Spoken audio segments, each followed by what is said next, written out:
जय हिंद दोस्तों। आज की इस वीडियो में हम डिस्कस करेंगे पर्यावरण का जो अध्याय 14 है इसके बारे में कंप्लीट पढ़ने वाले हैं।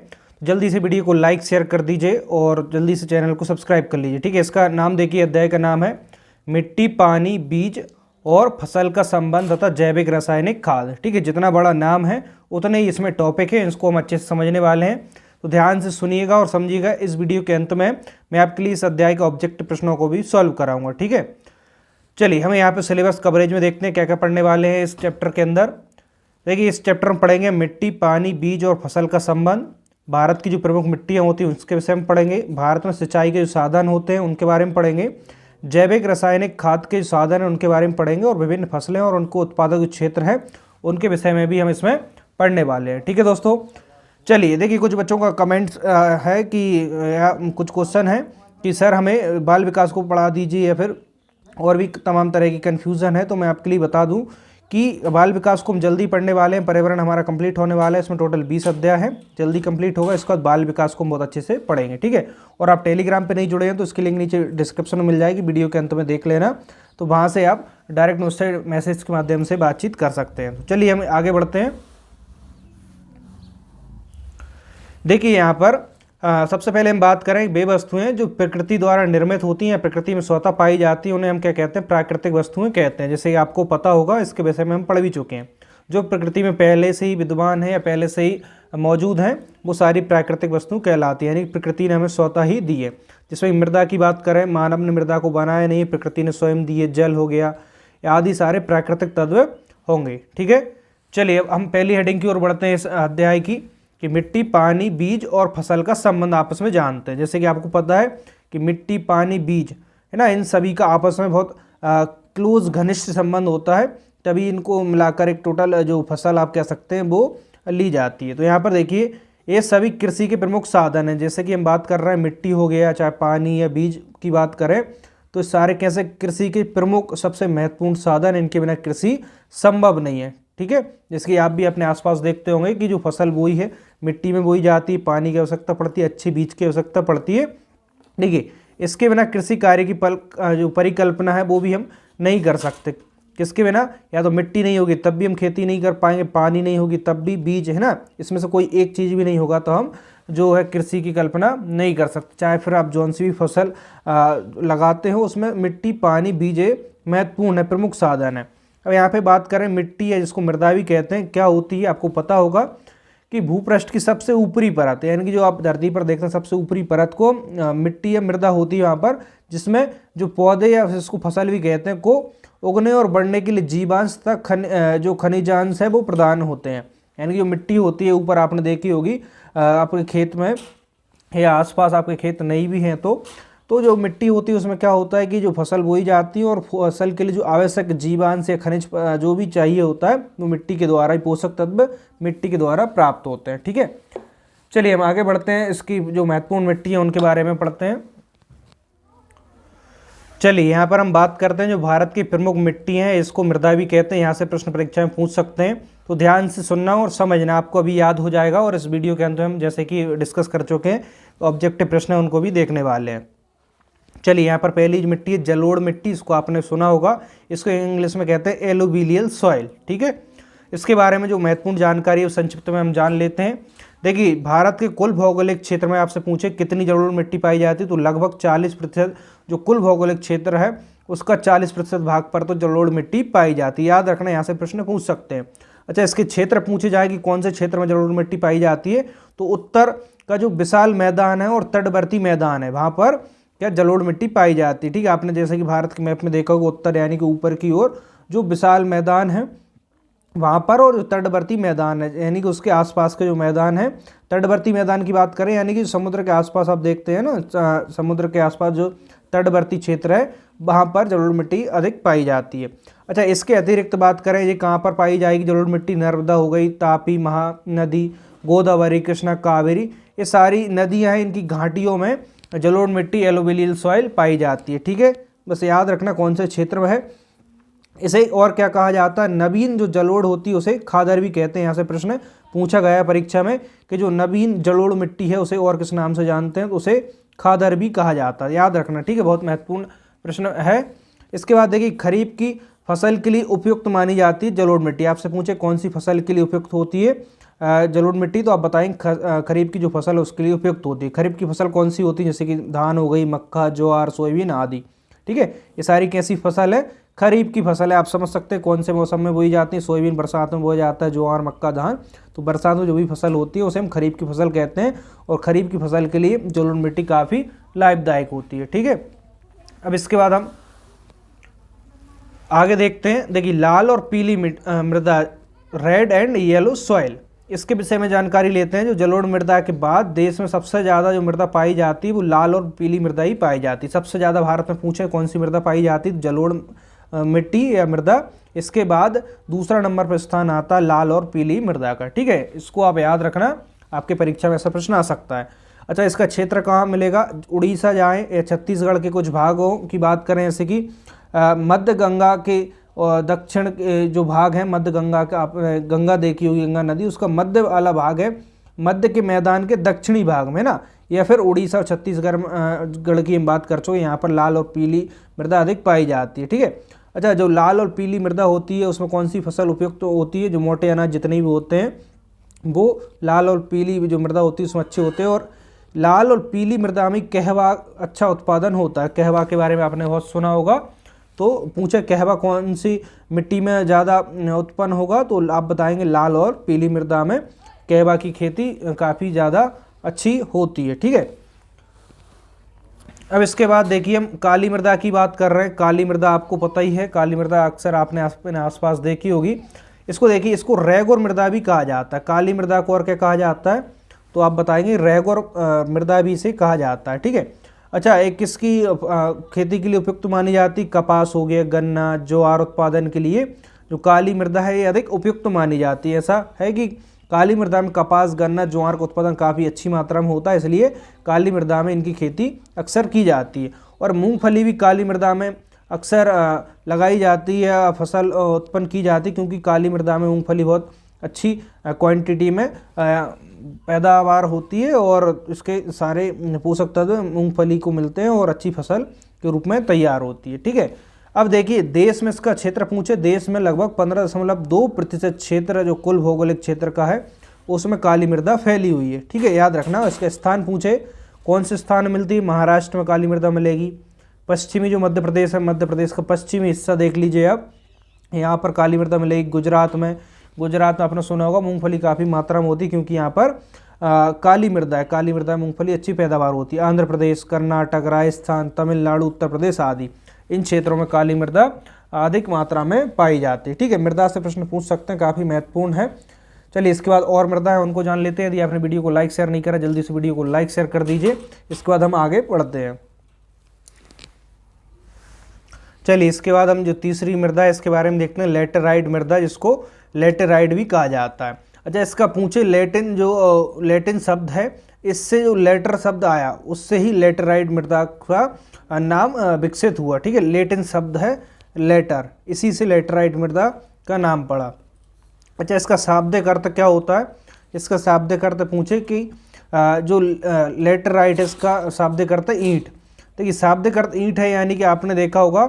अच्छा, इस मिट्टी का उपयोग भी ईंट बनाने में सबसे ज़्यादा उपयोग किया जाता है। उपयोग इसका मकान के लिए आपने देखा होगा, ईंट की ज़रूरत होती है और ईंट बनती है सबसे ज़्यादा लेटेराइट मृदा से ही ईंट को बनाया जाता है। ठीक है, अब अच्छा, ये कहाँ पर पाई जाती है, इसकी क्या विशेषता होती है। जो लेटेराइट मृदा है उच्च तापमान, यानी यहाँ पर अधिक तापमान होता है और भारी वर्षा होती है, उन क्षेत्रों में अधिक पाई जाती है। ठीक है, जैसे कि आपने देखा बागानी फसलें जहाँ पर बोई जाती है वहाँ पर लेटेराइट मृदा अधिक होती है, इसलिए वहाँ पर बागानी फसलें यानी कि जो बाग के रूप में जिन फसलों को बोया जाता है, जैसे कि आपने देखा होगा चाय के जो बागान हो गए, कॉफ़ी के, वो सारे लेटेराइट मृदा पर ही अधिकतर बोई जाती है।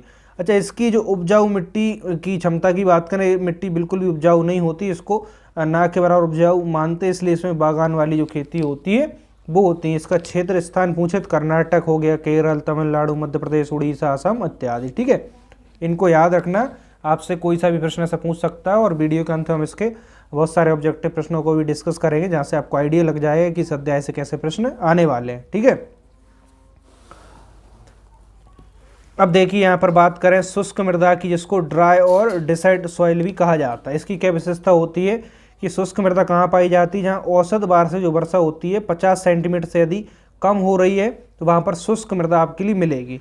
इसका फैलाव यानी कितने क्षेत्र पर फैली है, तो आप बताएंगे 4.3% जो भारत का कुल भौगोलिक क्षेत्र है उस पर ये फैली है। यह मिट्टी रेतीली बाजरी से युक्त होती है, यानी कि इस मिट्टी में आपने देखा वो रेत के कण और जिसको बाजरी कहते हैं वो इसमें होते हैं।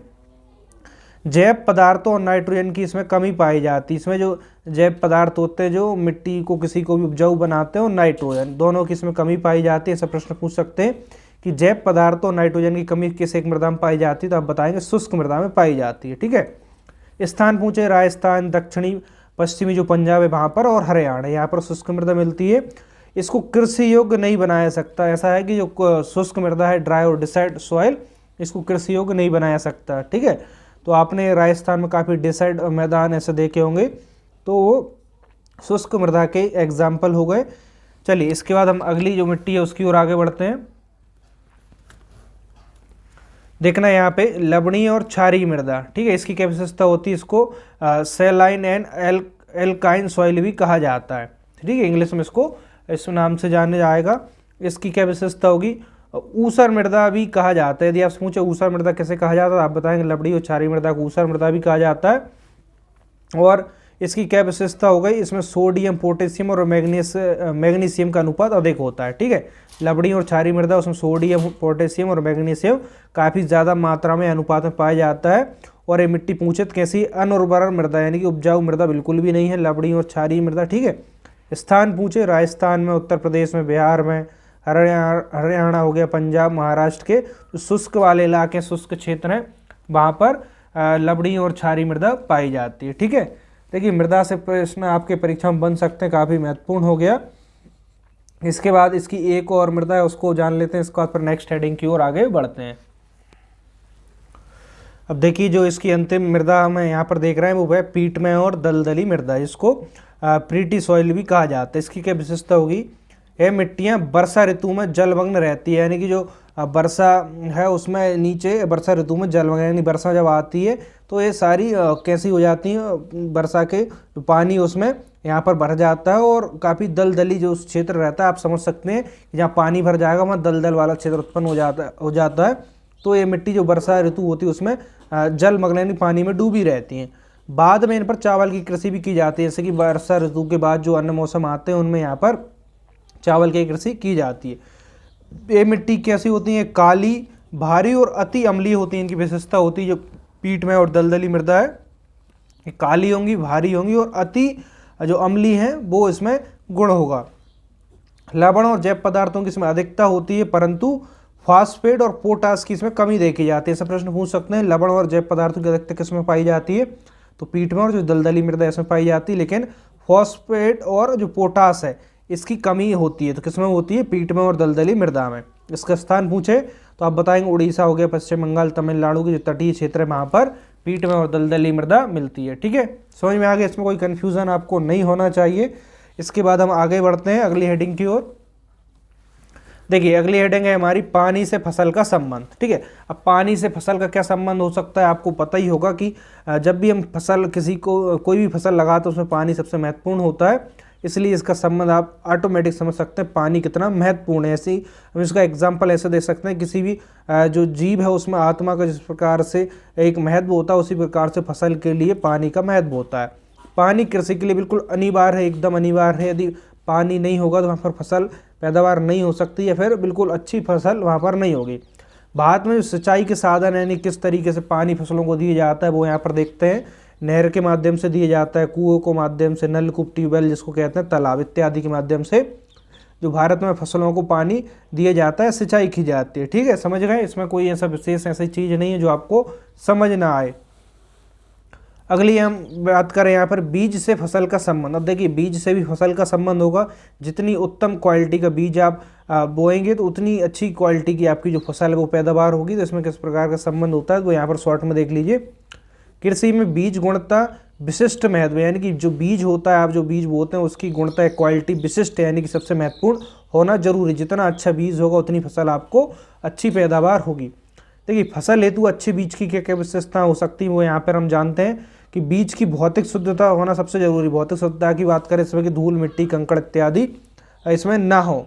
जितनी शुद्ध बीज साफ होगा उतनी हमारी जो फसल की क्वालिटी उतनी बेहतर पैदावार होगी। बीज की आनुवांशिक शुद्धता होनी चाहिए, ऐसे कि जो आपने बीज बोया वो उसका पहले आपको पता होना चाहिए कि इस बीज को कहाँ पर बोया गया था या फिर इससे कितनी ज़्यादा पैदावार होती है। तो आनुवांशिक यानी जेनेटिक जो शुद्धता है वो होना चाहिए, है ना।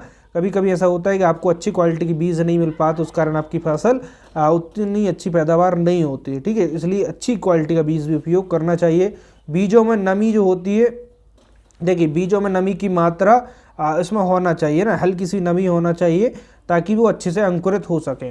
और जो बीज है उसमें अंकुरण क्षमता, यानी कि ऐसा ना हो कि आपने जैसे कि एग्जाम्पल के लिए 10 बीज बोए, उसमें से 2 बीज ही अंकुरित हो रहे हैं, यानी कि उसकी जो अंकुरण क्षमता वो अच्छी होना चाहिए। जो भी आप बीज ले रहे हैं, ठीक है, उसको एक बार चेक करके देख लीजिए। बहुत से किसान ऐसा भी करते हैं कि जब बीजों को फसल को बोते हैं, जो बीज खरीदते हैं उसको पानी में या किसी मिट्टी में इस प्रकार से डालकर अंकुरित जो क्षमता है उसको चेक करते हैं, इसके बाद उसको लेकर अपने खेत में बोते हैं।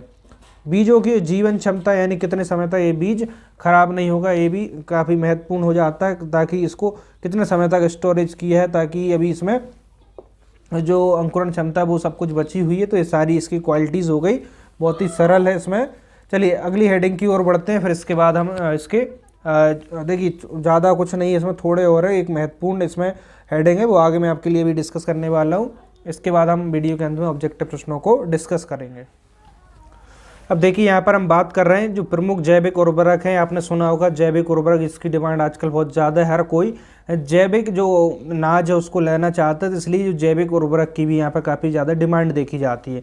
देखिए वर्मी कंपोस्ट, इसके बारे में आपने सुना होगा। वर्मी कंपोस्ट क्या होता है? जो घास फूस होती है, गोबर, धान की पुआल हो गई, कचरा आदि खाकर जो केंचुए द्वारा, देखिए इन सबको खाते हैं, और केंचुए द्वारा जो मल और जो पादप अवशेष हैं इनसे तैयार किए गए खाद ही हमारा वर्मी कंपोस्ट कहलाता है। आपने देखा होगा अक्सर, यदि आप में से किसी के गांव के आसपास ऐसा वर्मी कंपोस्ट है तो एक बार नीचे कमेंट्स में ज़रूर बताइएगा, ठीक है। देखिए आपने यदि इसको देखा होगा, अक्सर या सुना तो ज़रूर होगा पेपर में या न्यूज़ में कि किसान क्या करते हैं, जो घास फूस, गोबर, धान इत्यादि इकट्ठा करते हैं उसमें केंचुए डाल देते हैं, केंचुए खाकर और जो मल निकालते हैं और पादप को, और जो पादप होते हैं उनका अवशेष होता है, उससे इस खाद को तैयार किया जाता है, जो कि फसल के लिए काफ़ी महत्वपूर्ण होता है। और जो जैविक खेती आजकल उसमें वर्मी कंपोस्ट बहुत ज़्यादा उपयोग हो रहा है, ठीक है। हरी खाद हो गई।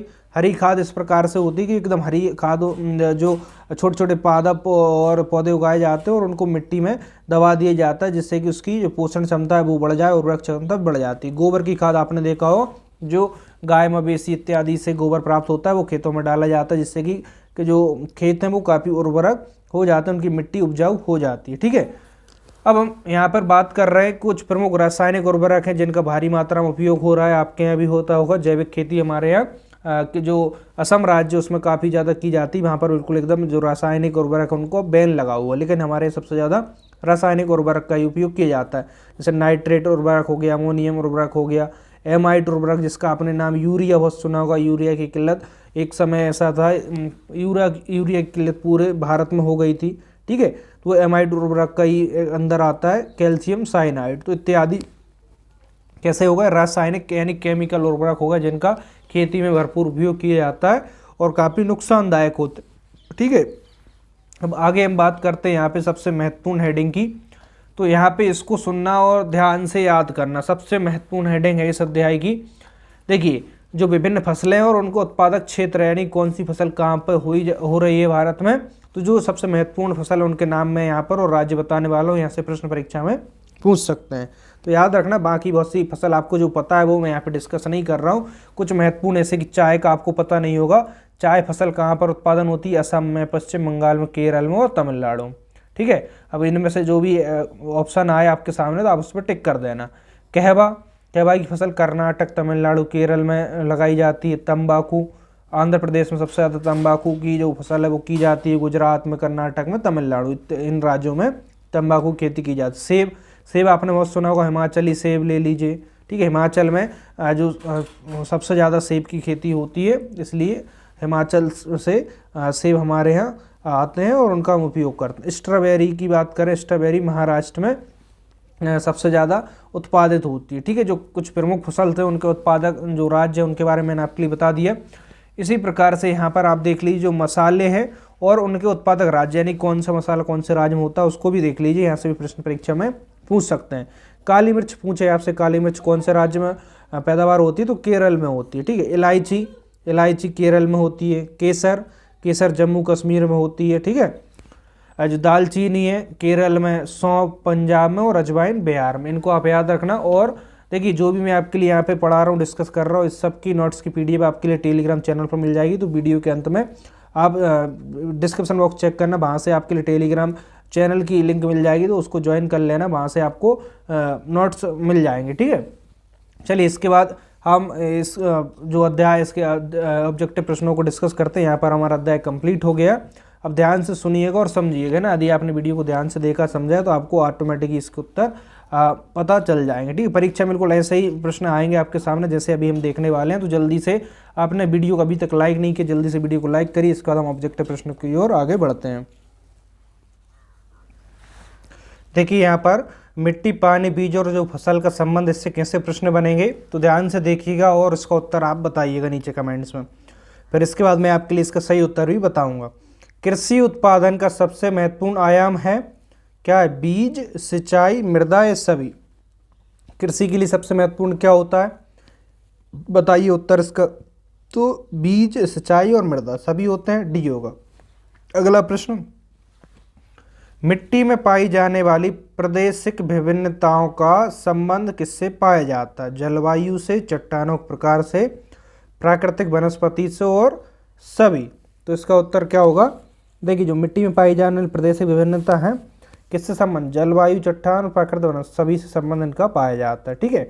भारत में मिट्टियों के प्रकार हैं दोमट, काली, पीठ। तो देखिए इसके बारे में मैंने आपके लिए पढ़ाया है।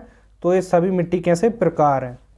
अगला प्रश्न है यहाँ पे कि भारत की जलोढ़ मृदा का विस्तार भारत के कितने प्रतिशत भौगोलिक क्षेत्र पर पाया जाता है। तो जलोढ़ मृदा के बारे में मैंने आपके लिए बताया था, उसका प्रतिशत भी बताया था, तो कितना होगा 40% क्षेत्र, ठीक है। काली मिट्टी किस फसल की खेती के लिए उपयुक्त होती है, चावल के लिए, कपास, गेहूं और बाजरा। देखिए कि जो काली मिट्टी है किस फसल के लिए उपयुक्त होगी, मैंने आपके लिए वीडियो में सब कुछ बताया है अच्छे से। तो कपास मैंने आपके लिए बताया भी था, ठीक है। अब इसके बाद हम अगला प्रश्न देखते हैं, काली मृदा में निम्न में से कौन से तत्व पाए जाते हैं जिसकी अधिकता होती है। तो काली मृदा में क्या अधिक पाया जाता है, मैग्नीशियम, नाइट्रोजन, फॉस्फोरस और जैव पदार्थ। तो क्या अधिक पाया जाएगा, जो काली मृदा होती है उसमें मैग्नीशियम अधिक मात्रा में पाया जाता है, ठीक है। इसके बाद देखिए काजू की फसल के लिए भारत की कौन सी मृदा उपयुक्त है, यानी जो काजू की फसल होती है उसके लिए भारत कौन सी मृदा उपयुक्त मानी जाती है, लाल, लेटराइट, काली और पीट। देखिए काली, जब भी आपसे पूछे काजू के लिए कौन सी मृदा उपयुक्त होगी तो आप बताएंगे लेटराइट जो मृदा होती है उसमें काजू की फसल अच्छी मात्रा में होती है, ठीक है। अब देखिए इसके बाद निम्न में से किस मिट्टी का विस्तार भारत के सर्वाधिक क्षेत्र पर है, किसका, काली मिट्टी, जलोढ़ मिट्टी, लाल मिट्टी और बलुई जो मिट्टी होती है उसका सबसे ज़्यादा कौन सी मिट्टी का विस्तार है भारत में। तो हम बताएंगे कि जलोढ़ मिट्टी है, इसका विस्तार भारत सबसे ज़्यादा है। भारत में सिंचाई के लिए उपयोग में लाए जाने वाला साधन है सबसे ज़्यादा उपयोग में नहर, तालाब, नलकूप। तो देखिए इसके बारे में हमने डिस्कस किया है, सारे सबसे ज़्यादा सिंचाई में उपयोग लाए जाते हैं। तालाबों द्वारा सिंचाई भारत के किन राज्यों में की जाती है, तमिलनाडु, कर्नाटक, बिहार और ये सभी। देखिए तालाब के द्वारा किन राज्यों में सबसे ज़्यादा सिंचाई की जाती है, तो इन तीनों राज्यों में की जाती है, ठीक है, याद रखना। अगला देखिए निम्न में से कौन अच्छे बीज की विशेषता को अभिव्यक्त करती है, ठीक है। आनुवांशिक शुद्धता, अंकुरण क्षमता, जीवन की क्षमता, ये सभी। तो इसके बारे में मैंने आपके लिए पढ़ाया। तो अच्छे बीज की सभी विशेषता होती है। बीजों को भंडारित करते समय उसमें कितनी नमी की मात्रा होना आवश्यक है, यानी जब बीजों को स्टोर कर रहे हैं उसमें कितनी नमी की मात्रा होना आवश्यक है, ठीक है। इसके बारे में आपको याद रखना कि देखिए 3-4 ऑप्शन परीक्षा में इसी प्रकार से आएंगे। तो 10 से 15% नमी उसमें होना चाहिए। निम्न में से कौन बीजों के प्रमुख प्रकारों के भाग हैं, नाभिकीय बीज, प्रजनक, पंजीकृत बीज और सभी। तो कि बीजों के प्रकार की बात आए तो ये सभी कैसे हैं, जो बीज हैं उनके प्रकार के प्रमुख भाग हैं। फसल उत्पादन हेतु किस प्रकार के बीजों में 100% भौतिक व आनुवांशिक शुद्धता पाई जाती है। देखिए कौन से बीज है इसमें 100% यानी 100% भौतिक और आनुवांशिक शुद्धता पाई जाती है, ठीक है। काफ़ी महत्वपूर्ण प्रश्न है। तो जो नाभिकीय बीज हैं इसमें 100% भौतिक और आनुवांशिक जो जेनेटिक्स होता है वो पाई जाती है। अब इसके बाद यहाँ पे देखना जैविक रासायनिक जो खाद उर्वरक है, इनसे कैसा प्रश्न आएगा पेपर में। पौधों को किस या किस पोषक तत्वों की जरूरत होती है? नाइट्रोजन, फास्फोरस और पोटेशियम, और डी वाला है सभी। तो हमें पता होना चाहिए कि इन सभी की जरूरत किसी भी जो पौधा है उसके लिए होती है। ठीक है, देखिए अगला प्रश्न है, जैविक उर्वरक के प्रमुख प्रकारों में पाया जाता है वर्मी कंपोस्ट, हरी खाद और जैव मास। तो जो जैविक उर्वरक उसमें कौन कौन से पाए जाते हैं? तो आपको उत्तर लगाना होगा डी, ये सभी पाए जाते हैं। राइजोबियम का स्रोत है, राइजोबियम का क्या स्रोत है? दलहनी फसल है, मक्का की फसल, धान की फसल, इनमें से कोई नहीं। तो इसका उत्तर आप याद रखना है, जो दलहनी फसल है इससे राइजोबियम प्राप्त होता है। ठीक है, जो फसल के लिए काफ़ी महत्वपूर्ण होता है। वर्मी कंपोस्ट खाद के प्रयोग के क्या लाभ होते हैं? भूमि की उर्वरता में वृद्धि होती है, नमी की मात्रा में वृद्धि, मृदा की भौतिक दशा में सुधार, उपरोक्त सभी। तो इसका उत्तर कौन सा होगा? देखिए ये सारी जो विशेषता होती है वर्मी कंपोस्ट के लाभ होते हैं ना, तो उत्तर होगा डी वाला। हरी खाद जो एक जैविक उर्वरक है, इसमें किस फसलों का प्रयोग खाद बनाने में नहीं किया जाता? सनई का, गेहूं का, ढैंचा का और लोबिया का। तो हरी खाद बनाने में से किसका प्रयोग नहीं किया जाता? तो गेहूं का नहीं किया जाता। आपने देखा भी होगा गेहूं की फसल को कभी भी जैविक उर्वरक के रूप में इसका उपयोग नहीं किया जाता, जो हरी खाद है उसके लिए। ठीक है, अगला है, कौन रासायनिक उर्वरक का उदाहरण नहीं है? यूरिया, पोटास, फास्फेट और कंपोस्ट। तो आपको इसका उत्तर पता चल गया होगा कि कौन रासायनिक। कंपोस्ट तो हमारा जैविक होता है, बाकी तीनों रासायनिक है। ठीक है, अगला प्रश्न है, हरी खाद कैसे तैयार की जाती? कैसे? गोबर और मलमूत्र को सड़ा गलाकर, फल सब्जियों कचरे के द्वारा, मूंग उड़द जैसी फसलों को उगाकर, रसायनों द्वारा। तो हरी खाद कैसे तैयार की जाती है? देखिए इसको याद रखना, हरी जो खाद है देखिए उसको तैयार करने के लिए मूंग उड़द जैसी फसलों को लगाया जाता है। ठीक है, उसके माध्यम से जो हरी खाद है वो तैयार की जाती है। ठीक है, याद रख लेंगे। एक इसके बाद अगला प्रश्न की ओर आते हैं, गोबर खाद में किस पोषक तत्व की मात्रा अधिक पाई जाती है? इसमें फॉस्फोरिक अम्ल अधिक होता है, पोटास, ए और बी दोनों, और कैल्शियम। जो गोबर की खाद है इसमें कौन सा पोषक तत्व सबसे ज़्यादा होता है? कौन सा होता है? तो अब बताएंगे, फॉस्फोरस अम्ल और पोटास दोनों की मात्रा इसमें अधिक होती है। यूरिया है कैसा? जैव उर्वरक, रासायनिक उर्वरक, ए और बी दोनों, इनमें से कोई नहीं। तो यूरिया कैसा एक उर्वरक है? बताइए जल्दी से कमेंट्स में। तो मैंने आपके लिए बताया भी है, तो जो यूरिया होगा वो रासायनिक उर्वरक होता है। ठीक है, अगला प्रश्न है, रासायनिक उर्वरकों को सामान्यतः किन वर्गों में विभाजित किया जाता है? नाइट्रोजनी, फॉस्फोरिक और पोटासिक, ये सभी। तो जो रासायनिक उर्वरक हैं उनको आपसे पूछे कि किन वर्गों में विभाजित किया जाता है, और आपके सामने इस प्रकार से ऑप्शन रहेंगे। तो नाइट्रोजन, फॉस्फोरिक, पोटास, इन सब में इसको वर्गीकृत किया जाता है। ठीक है, बिल्कुल परीक्षा में ऐसे ही प्रश्न आएंगे, आप अच्छे से याद रख लें। बिल्कुल हम सिलेबस के अकॉर्डिंग ही पढ़ रहे हैं। जल्दी मैं आपके लिए जो बाल विकास है, चाइल्ड डेवलपमेंट इसको कहते हैं, पढ़ाने वाला हूँ। तो आप रेगुलर रहिएगा और रोज़ आप क्लास ज़रूर देखिएगा, है ना। रेगुलर काम करेंगे तो आपको धीरे धीरे अच्छे सब्जेक्ट बेहतर होते जाएंगे और आपका परफॉर्मेंस बेहतर होगा। अगला प्रश्न हम बढ़ते हैं, रासायनिक उर्वरक यूरिया में सर्वाधिक मात्रा में किस तत्व की पाई जाती है? यानी जो रासायनिक उर्वरक है यूरिया में, उसमें सर्वाधिक मात्रा किस तत्व की पाई जाती है? फास्फोरस की, नाइट्रोजन की, सल्फेट की और पोटास की। तो इसमें सबसे ज़्यादा मात्रा किसकी पाई जाएगी? तो आप बताएंगे नाइट्रोजन की पाई जाती है। ठीक है, अगला प्रश्न है, कृषि कार्य में उपयोग होने वाले क्लोराइड विहित पोटासिक उर्वरक निम्न में से कौन सा है? ठीक है, यानी जो कृषि कार्य में उपयोग हो रहा है क्लोराइड विहीन और पोटासिक उर्वरक, है ना, इनमें से कौन सा है बताना आपके लिए। तो चार उत्तर आपके सामने, आपको बताना है। Potassium sulphate, potassium carbonate, magnesium carbonate, तो ये सभी इसका उत्तर सही है।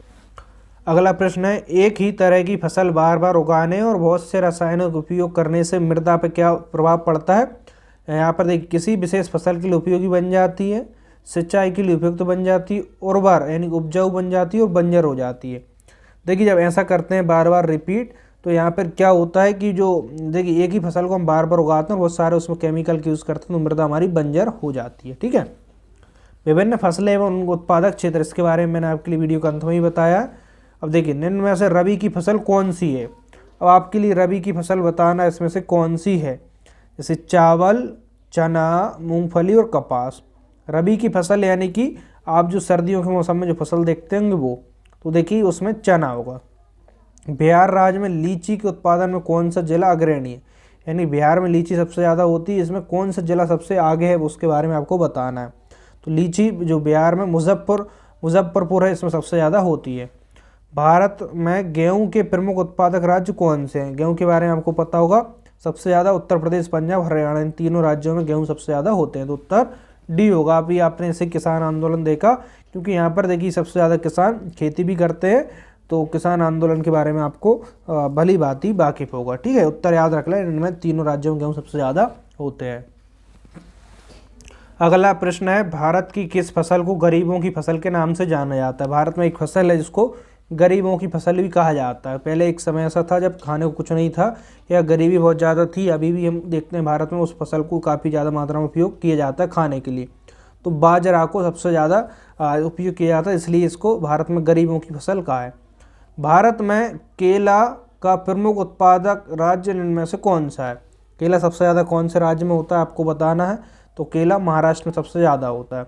भारत में मसालों में काली मिर्च का प्रमुख उत्पादक राज्य कौन सा है, यानी काली मिर्च भारत सबसे ज़्यादा कहाँ होती है, तो आप बताएंगे केरल में होती है। ठीक है, काली मृदा में उगाई जाने वाली खरीफ ऋतु की महत्वपूर्ण नकदी फसल कौन सी, नकदी यानी इसको बाजार में तुरंत बेचकर पैसे लिए जा सकें, उसे नकदी फसल कहते हैं। तो खरीफ ऋतु में कौन सी जो काली मृदा उसमें नकदी फसल लगाई जाती है, तो जूट, कपास, गेहूँ और ज्वार।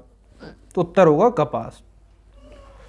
चलिए इसके बाद हम आगे बढ़ते हैं। इसमें देखिए एक टेबल है, सुमेलित कीजिए, यानी कि एक साइड फसल है और दूसरी साइड उत्पादक राज्य, इसके बारे में हमें बताना है। तो ध्यान से देखिएगा, मैं आपको यहाँ पे मिला देता हूँ, बाकी आप कोड से इसको आंसर चेक कर लेना। ठीक है, देखिए यहाँ पे हम बात करें जो बाजरा है वो कौन से राज्य में सबसे ज़्यादा होता है, वो आप बताएंगे राजस्थान में। ठीक है, मक्का की बात करें तो आंध्र प्रदेश में ही होती है। कॉफ़ी सबसे ज़्यादा कर्नाटक, और गेहूँ उत्तर प्रदेश के सामने, यानी कि ऑटोमेटिक इसके मिलान सही दिया है, तो आप डायरेक्ट याद रख लेना। ठीक है, देखिए जो अगला प्रश्न है वो कह रहा है कि निम्नलिखित युग्मों में से कौन सा युग्म में सही मिलान है।